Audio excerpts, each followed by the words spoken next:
Hello, I am Anna Burrell. I'm the CEO and visionary in chief at Twigs & Co. We're a sustainability consulting firm. I am joined here by Michanda Lindsey.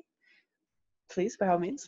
Yeah, it's Michanda, but you know what, Anna? It's all good because growing up with a name like Michanda that's spelled like Michelle kind of, or Michael, so I get it all. And it happens all the time.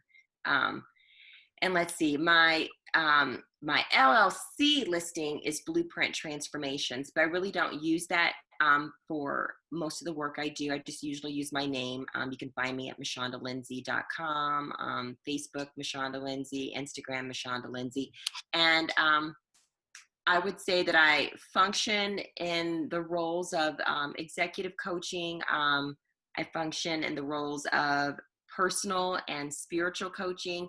And so I'm connecting ways for us to incorporate presence and stillness and breath into our lives, and also how to make space to really listen inside out and invert that old tendency and old conditioning to define ourselves outside in, and to be so overly focused on what we do, what we accomplish, who I know, where I've been, and to how do I come back to that place of harmony and rhythm that really resonates with what I believe and who I know myself to be, regardless of how it may look on the outside. So that was a lot of words, but I'll go with that for right now.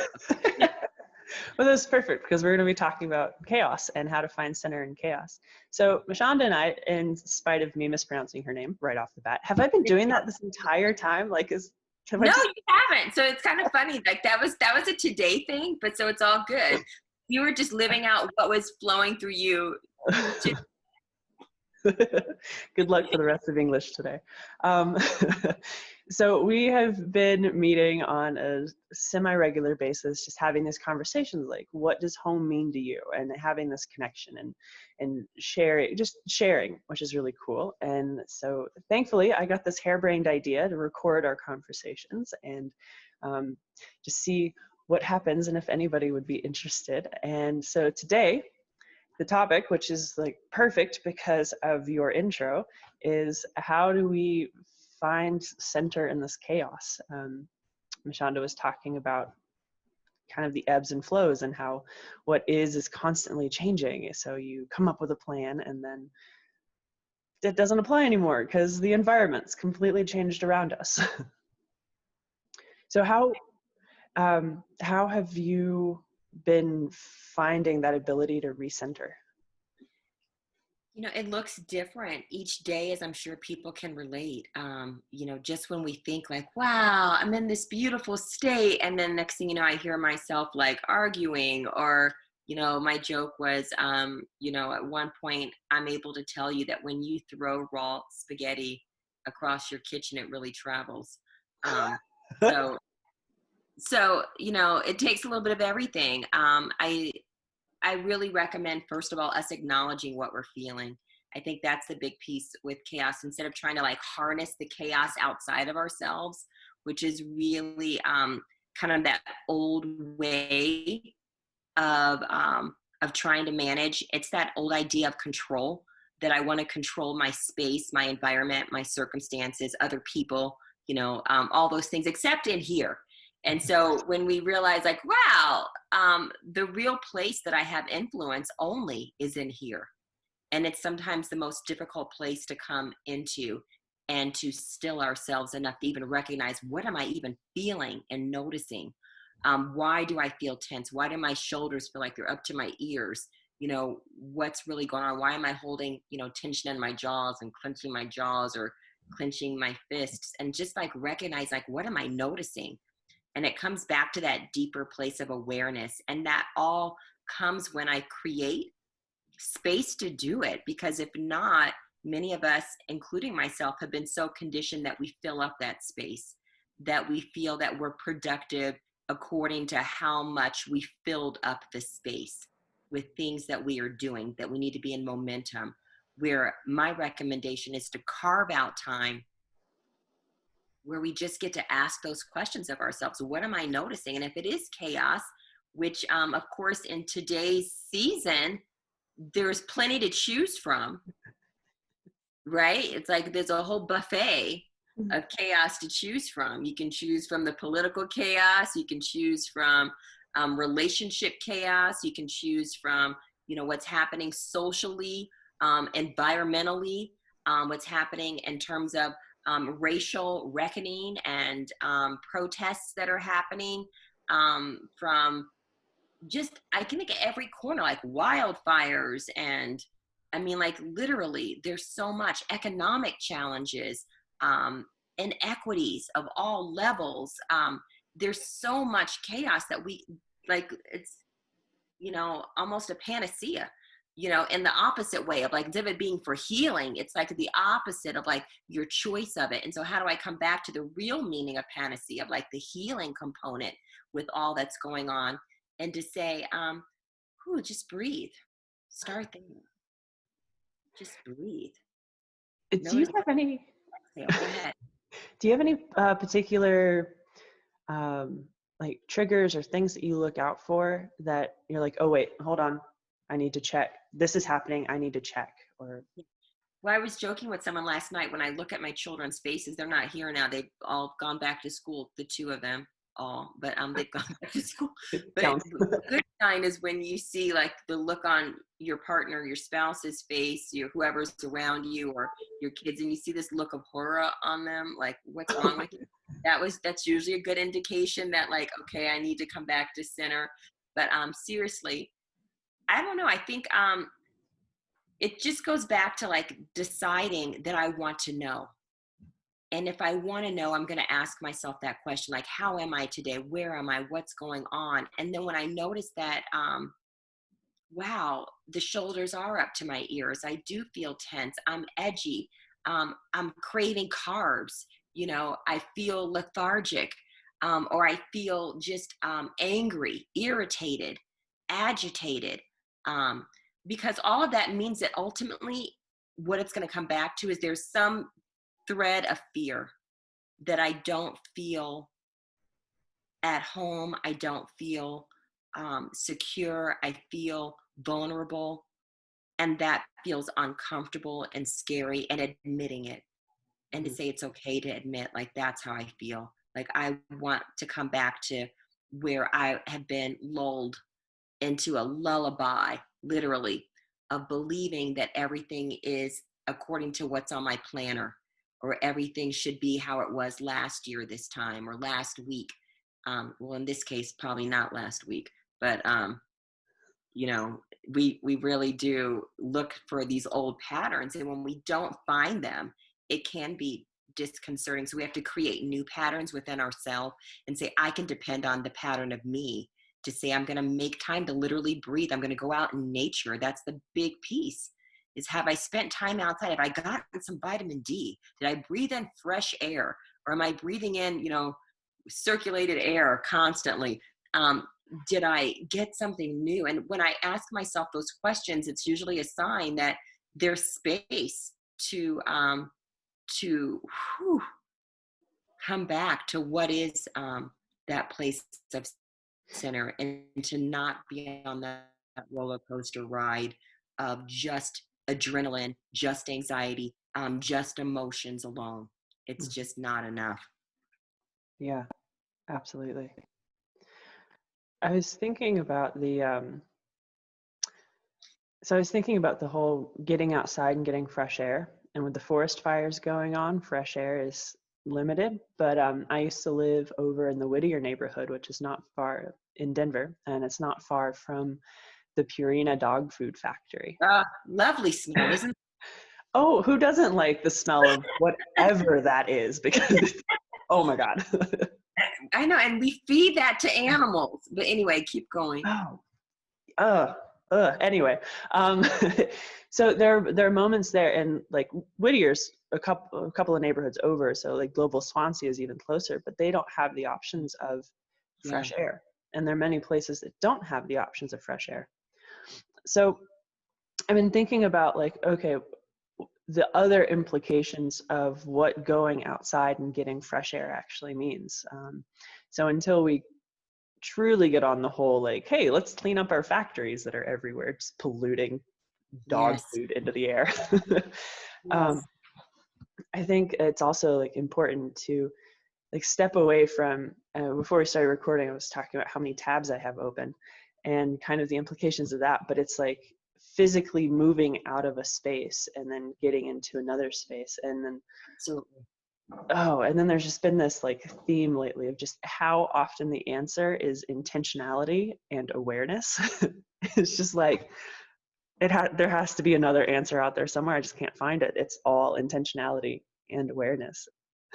I mean, I feel like I sound like a broken record sometimes, but integrating it keeps it fresh and new because Mhm. it's not so easy to integrate. But I say most things that we really treasure are not easy, but there is um, space for there to be ease and Mhm. finding that as opposed to resisting and pushing and trying to power through that really leaves us feeling more depleted and it works against us, this idea that I'm just gonna like put my head down and just push through, and it's like it's going against the current, against the grain. And sometimes we need that experience, so eventually we become so exhausted from trying Mhm. that opens up the space to say I'm ready to try something new. Until we're open to say I want to explore something different, there's got to be more. Until we ask that question, it's almost as if we can't see it, we can't even perceive it. It sounds like I might as well be speaking in some different language that you've never heard of, until we've reached that point that we ask ourselves, well, what else is there, what's meaningful, how can I actually live versus going through the motions. And that's so challenging when we're used to measuring living according to how it looks on the outside. And when the outside is chaos and disruption on so many levels, we're tempted to say, well, I need to put the idea of living on hold until things settle. Mhm. And life is too fragile for that. We're seeing that literally people are not waking up today.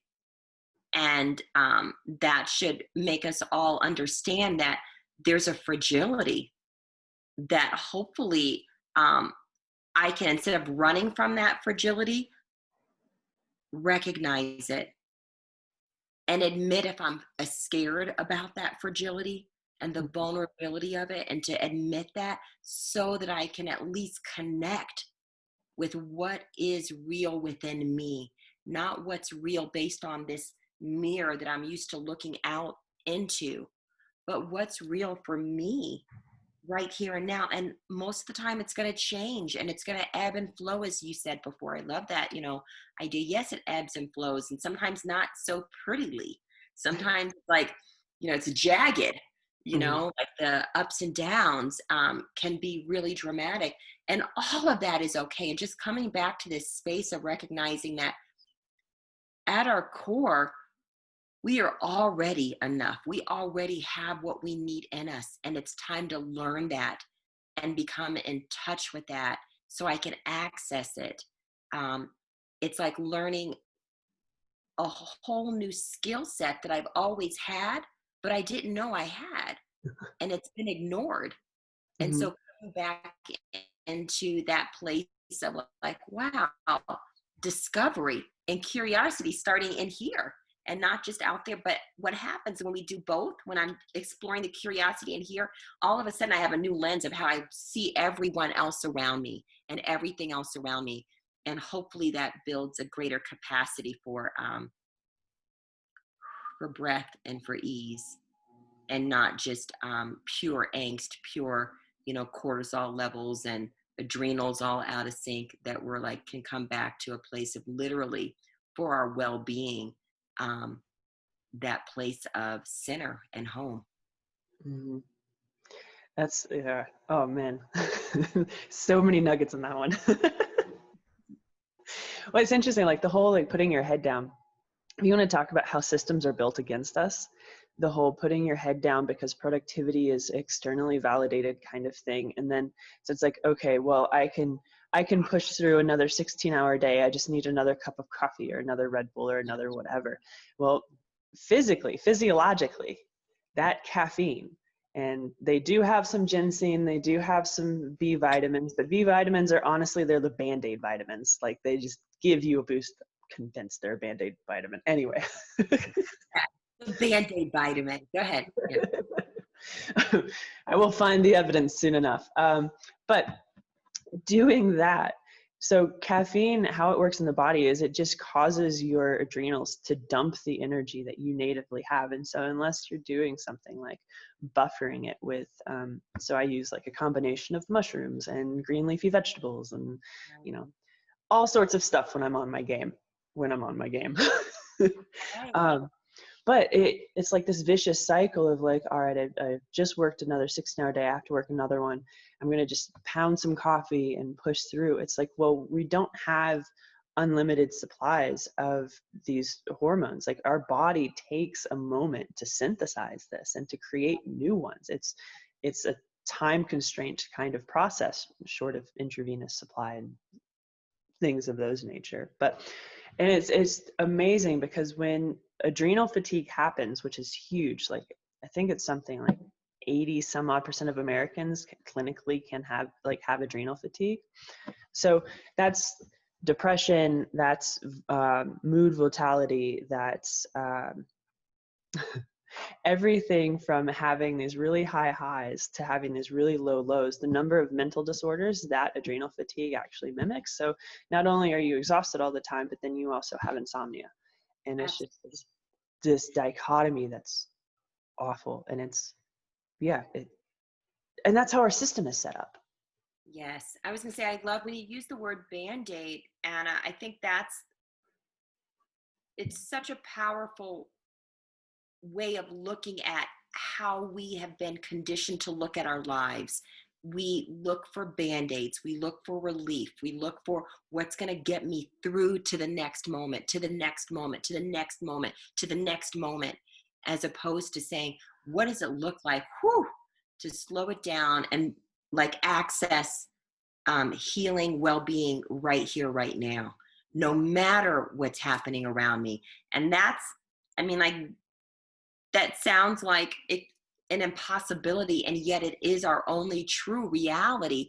We just have been so used to seeing it the other way around, that like if I'm living in this particular dwelling and driving this particular vehicle and wearing this particular, fabric and clothing and labels, that I'm okay, right? And it's like, wow, like how inverted have we become in terms of majoring on minors and nutrition, just basic nutrition, that is as difficult for some people as what you were saying before, like finding fresh air, like accessing healthy food that has not been manipulated or altered or, poisoned, literally.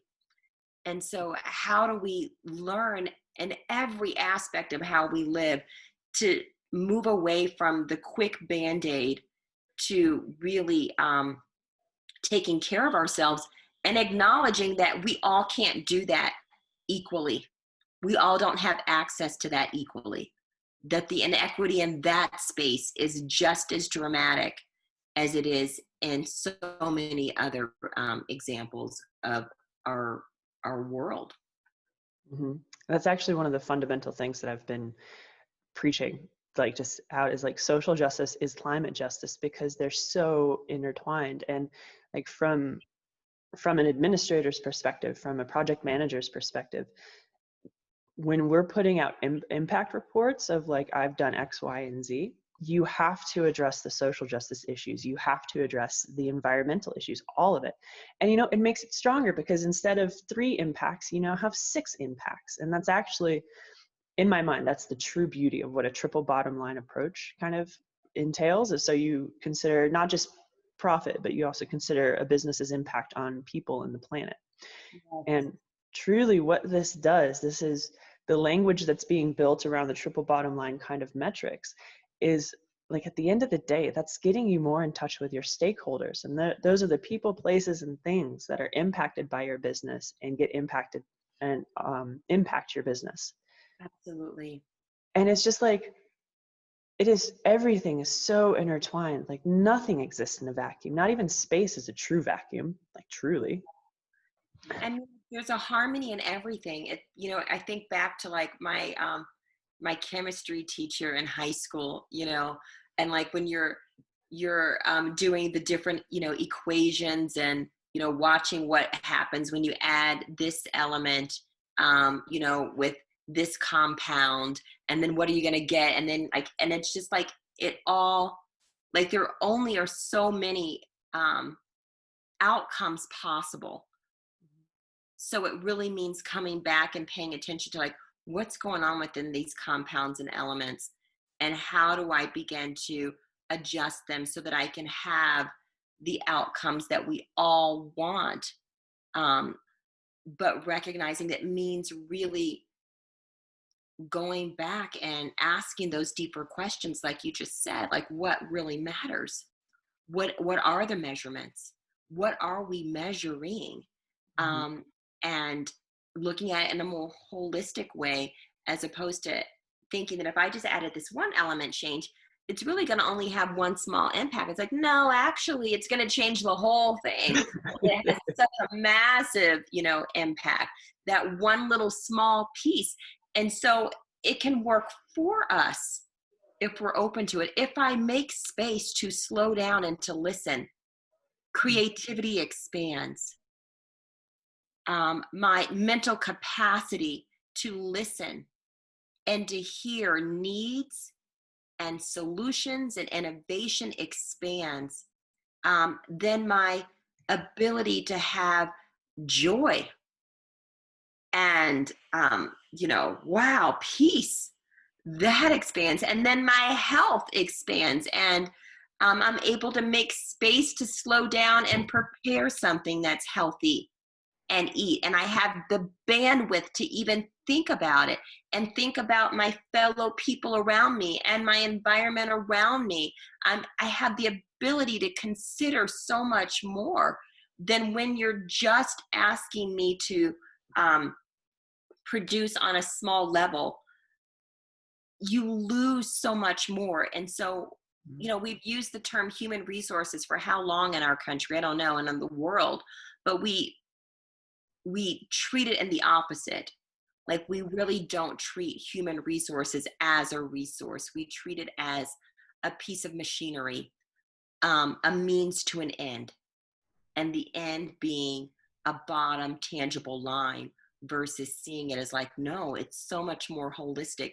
And what we're able to do collectively for one another as we each take care of ourselves, and as companies, as you mentioned in that example, recognize the benefit of caring for all of these components and seeing them all in a place of flourishing and thriving. It's exponential what we're able to create from a place that's sustainable, that is the opposite of just depleting, and then saying, look what we created while we depleted everything else around us. Look at that. But we depleted so much else. And there's no real win in that. And so I'm excited for the things that you're talking about, because I think they're so important to change that paradigm of saying, when we measure the pieces that look like they can't be measured, but actually they kind of can. Totally can. Quantifiably. Wow, the results are phenomenal. That's so that's like that's the foundation of like my business, actually, is those concepts. So we have one of our values is radical collaboration. And my business partner and I, we're going to record a podcast on this eventually, I promise. We're talking about, like, okay, so what's the difference between collaboration and radical collaboration? And what we're thinking is that radical collaboration is an intentional removal of ego from the relationship, on top of all of the other collaborative things, which is fantastic, because, like, you mentioned the whole human resources thing. And I hadn't thought about it in that context before. But if you look at how business as usual has handled all of the resources that are available, it totally makes sense that everything is just draining. Like, oh my God, it's such like mismanagement every step of the way. And then you get systems that force people to work, really long days and pound coffee. And then the people themselves get drained. And like, plot twist, everything that runs around us, like in our economy, in our society, is run by people. And so if you ignore your people, that's like, Yeah. what do you think is going to happen? Come on. I do have a question for you before I stop recording, because I also want to ask you about Okay. I want to ask you about emergence, but that's totally off topic. Okay, so say you have just looked over at someone around you, your spouse, and they have that look of horror that you mentioned earlier.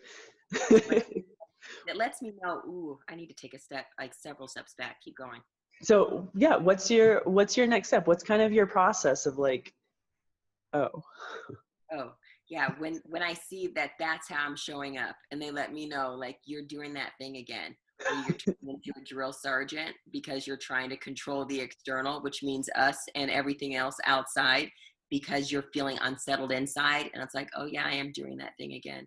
It's what I learned, but it's so not helpful. So that's my sign to stop, literally, just stop. And I ask for permission to withdraw. And I just, I need to withdraw. And they're usually like, yes, by all means, please withdraw. Like, please. It's never like they're saying, no, please stay and give us more of that. Like, it's like, yes, withdraw. Like I have to say, like, I need, like, yeah, now we don't even need to use all the words. I just like, am I? They're like, yes, you are. And it's like, okay. And so if I'm home, which often in this time I am, when this happens, it's like finding that space where can you find harmony that reminds you of the harmony you want to come back to and hear. So I have some physical reminders that help me, like lighting a candle is one for me. Okay, I'm just going to go and light a candle. And I don't know, just that reminder, because it's something that I believe in as light, that each of us is light, this vibration and frequency of light. And I need to come back and caretake my light, because I am the one who is threatening to extinguish it with worry, with anger, with fear, with frustration. And I need to caretake my light. And so how do I caretake this light? I'm going to stop and just sit and breathe, and then begin to ask myself those questions. What is really going on with you? What are you really feeling? Sometimes it's within me. And sometimes, because so many of us are empaths, Anna, that we have to say it's because of what someone else is going through that I haven't really allowed to move through me. So when I talk about moving through, I say emotions are like clouds in the sky. And if you stare at a cloud, like for a few seconds, it looks like it's not really moving. But if you come back to it in an hour, you won't be able to find it. And emotions are like that. They feel so real and so present and so looming large that they're not moving. But if we give them space and we acknowledge them, that's all they need to move through us. And then it can be like that cloud. It moved through me. And I'm reminded that my center is peace and harmony and compassion and joy and love and, yes, light. And whatever is threatening that is like that cloud. It feels so real, but it's going to move if I give it space and I let it. And all of this happens without judgment. And that's such a big piece for our world, because we're, especially in, US culture, we've been so taught to judge and to label right, wrong, good, bad, success, failure, all this polarity, and to like remove the judgment and just say it is. And it is all okay. Whatever I'm feeling, it makes sense based on who each of us has been designed to be, what we've experienced in our life. It is okay that I have this feeling, and I'm going to now give it space to move through me. And then sometimes we can ask, what's this lesson in there? And sometimes it comes immediately. Sometimes it won't come till a day later, days later, months later. But what am I learning? Am I learning that I've said yes to too many things? Am I learning that I've been wearing a mask and I didn't even know I was wearing a mask, and that my inner self got tired of wearing this mask? Have I learned that, I'm looking again to manipulate something to come back to that illusion of control, that illusion of stasis, and to recognize that can only happen when I go here Mhm. and I give myself permission to do that. Yoga is a beautiful tool that I love, and that helps. And even sometimes yoga, it's really funny. I was talking to a friend last night about that. That you can be holding a pose, and sometimes in yoga, it's like, oh yeah, I'm releasing. Other times, it's like, when is this thing going to end? All right, like I'm counting. This feels longer than 5 breaths. This feels like 10 breaths, and I'm like done with it. And it's like that's all a sign that, like, wow, we're in our heads. We're in thought. I'm associating with thought form and not recognizing that we're so much more than thought form. I want those thoughts to like have space to move, because we are not our thoughts. We are so much more. We are this amazing being that's filled with, yes, emotions and yes, thoughts, but so much more. And coming into this deeper place of presence that says, I am more than my experience. I am more than my thoughts. I'm more than my history. I'm more than my emotions. And can I listen to that place? And can I hear my own heartbeat again? Can I appreciate my own breath? And so that's what I tend to do when I withdraw. And sometimes sleep. It can be as basic as just get some sleep, just rest, right? Sleep and food, yeah. Anything helps, right? Water helps, all those things, right? So those are examples, but we all know, and when we listen deep within us, our inner selves will let us know what we need. And it's like learning how to, again, identify and connect with that little small still voice that's in each of us, but we have learned to discount it, ignore it, and instead we want to pay attention to like the ego voice that says, what are people going to think, or what did you used to do? And that's not okay anymore. And it's filled with judgment, and it's filled with condemnation, and it's filled with being not enough. And the still quiet voice in us reminds us, you are okay. We are okay. You are already enough. Your answer is already inside of you. It's going to be revealed moment by moment, step by step. Just breathe and trust and go moment by moment. Nice. So when you had a lot of questions and you ask a lot of questions and I do. unpacking that moment, how do you get your answers? What does that? It's just, I mean, like there's no formula back to the chemistry that like will work each time. I think that sometimes it's just asking the question, and then sometimes it's immediate, sometimes it's not, Anna. And it just, we don't know. I talk about a time in my life when, even before this particular season, when I was living in such inauthenticity, right? Like it was like I was so going through the motions of what I thought my life should be, what other people around had defined that for me. And I was so raised in being a pleaser and so great at checking off, things in a box and being rewarded and patted on my head for that and craving more of that. And when that system began to crumble within me, I asked the question of what actually my husband said to me. You're carrying what's not yours. Mm. That's not yours to carry. You're carrying what you believe you're supposed to carry, but it's really not yours. And I was irritated when he said it, which meant it was probably true. Right? Because like when you get irritated, you resist, like, no. When you're defensive, it's like, why am I fighting so hard? Why am I resisting? Because there's probably some truth in it. And when I slow down to say, well, just relax and let go of that idea of something means good, bad, what does it mean? And when I said, what else have I been holding and carrying that's not mine? It was like an avalanche. Mm-hmm. So much began to be revealed, like basically my whole structure of how I've been living was not authentically my own. Mm. What I bought into, what I Mm-hmm. had been told, what I thought would get me to a certain place, a certain destination, what I thought meant good. And having to come back to say, what is truth? That's what spawned in me the power of asking a question. So now I do know from that experience, sometimes just ask. And when I don't want to ask myself, why do I not want to ask? What do you probably already know that you're not ready to admit, or that you want to stay in a place of denial? You want to stay in this cocoon, or you're scared, which is all it is. It's always fear. You're scared of like this idea. I'm scared to pursue it because why? What if it doesn't work? Well, it probably won't the first time.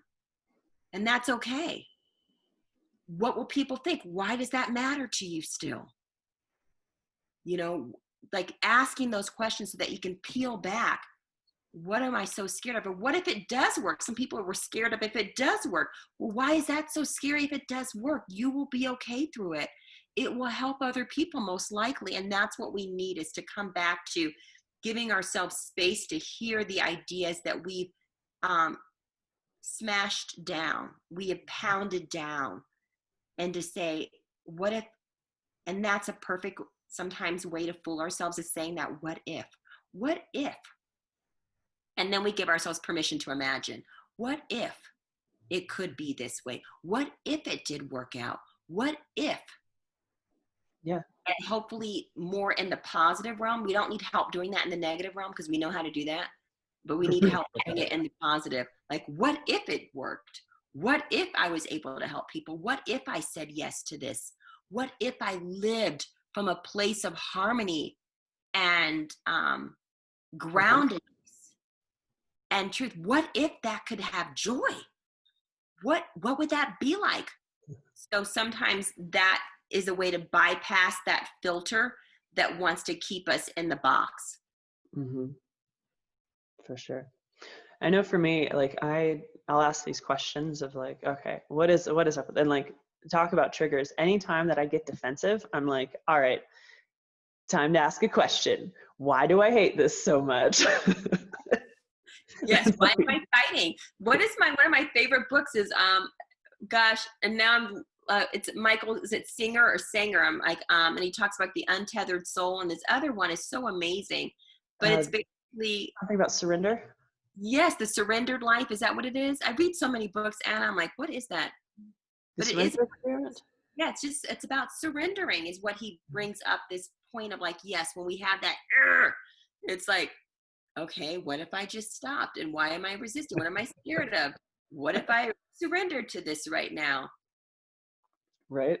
Yeah. So I have a couple of things. So anytime I'm feeling imposter syndrome, I know that I'm in the right place, because that's a positive thing now that I'm shifting my mindset. If I could just get my heart rate to agree.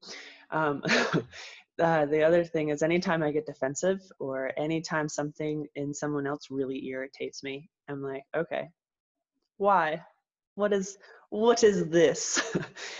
Usually, what is this in me is what I say when I'm irritated of it in someone else. It's like, what part of that do you have? Mm-hmm. Yeah, exactly. And then, so I ask these questions all the time, and I tend to get them in three main ways, or like these answers or these little nudges in three main ways. So the first one is, I will actually hear a voice, a strong voice in my mind. It used to be smaller, now it's much stronger because I've listened to it more. And it'll actually have an answer to the question. And like 3/4 of the time, it's a smart ass answer. And then like 1/4 of the time, it's like, oh man, truth bomb for sure.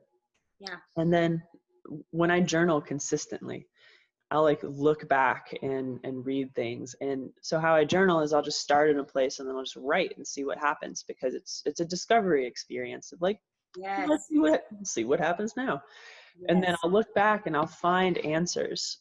So I'll like write down a question. I had one, and this had to do with my project design, is how do we build a world that can accommodate the people who come into this world and just want to watch it burn? And it took like 2.5 months to finally get an answer to that. But it kind of goes back to what you were talking about, of we need to face our mortality, not because it's looming, it's going to happen, but it can also be, it's like, okay, so, you know, having forest fires is part of a natural ecological system. So what if we take these people who have the personality type where they just want to see the world burn, and now they're forest fires, they're forest firefighters or starters or whatever. So we get to redesign the systems and actually use some human-centered design kind of stuff. And then the third way that I tend to get responses is like a gut feel. Yeah. Literally, like my belly is just like, you need to go this way, you need to go this way, you need to Yes. dodge. Yes. And it takes practice to develop that sensitivity. I love the writing. That's one I do recommend a lot to clients. I'll say that I call it stream of consciousness writing, like to ask a question and then just like, I don't know what the answer to this. Like, what do you mean? I really want to like go in there and have like a scoop of ice cream right now. But instead I'm writing this, and like you just like keep going until all of a sudden you go past all those layers of just monkey mind thoughts to get down into this deeper part of us that really has profound answers for us. I always say that, the answer is beneath the surface. It's beneath, that idea of, um, you know, this something tangible. It's always going to be underneath that. It's going to be from a deeper place. And sometimes it's so simple and immediate and you just get it. Sometimes it's while I'm driving, all of a sudden it just comes through. While you're taking a shower, while you're cooking, while you're washing dishes, like all of a sudden you just like, it comes. Sometimes it's immediate when you ask the question, and sometimes it's just revealed later or when you're listening. And I think that's a tool that we can all stand to do more of. When I'm really listening, and not just to words that people are saying, but I'm listening to the vibration beneath them, the energy in which they're saying it. When I'm listening to nature, listening to birds, listening to like just squirrels moving all around, just when we listen. You know what that is though? That's a creation of space. That's It, rest. yes, listening is like, it's so powerful because all of a sudden now there's that bandwidth is open, there's capacity, the frequency is now on the right channel, like from old transistor radios where you had to like, find the right one. It's like, yes, we've removed the static enough that we can now hear. And we've moved and elevated ourselves to a plane where like now I can hear above the fray, above the noise, because there's external noise, but there's also a lot of internal noise that we accumulate. And like when I clear and let some of that go, all of a sudden I can hear. Self-care is a big part of that. When we care for ourselves, when I eat the right things and I sleep, when I do something that's joy-filled and pleasurable, then yes, that opens up space. When we share and listen and communicate with each other, that's a beautiful way where ideas are sparked. So that we have so many tools as humanity, meditation, yes, yoga, yes, running, exercise. I mean, there's so many things we can choose from. Poetry. I was on a Rumi, like just for months. It's all I was reading was just like Rumi. And I was like, oh my gosh, like each one just would speak to me from like March to June. Rumi got me through. Um, just being reminded that what we're experiencing is brand new to us, but it's not so brand new in the scope of the universe and the world. And when we remember we're connected to the stars in the universe, we're connected to galaxies that we know not the names of, and we're reminded that there is so much more than just what we call here and now, that here and now is actually indescribable. Beautiful. And on that, Michanda, thank you. Thank you, Anna, for having me. On this random Zoom recording. Why not? And with why not, I'm going to stop recording. Everything's done in the here and now. Here is an outro. Thank you for listening in. If you've made it this far, Michanda is just absolutely wonderful. Talk about a collection and a lifelong, just all the things. People are cool, like artichokes. Anyway, let's see. You can find me on Instagram. It is a very personal story that'll be below. Also, I'm going to find and link all of Michanda's stuff that she mentioned, of course, because consent matters. Also, down below in the show notes. Blah, blah, blah, blah. Anyway, hope that you are having a wonderful whatever it is that you're having. And, oh, I need do I need an outline? Do we want to get that obnoxious? I don't know.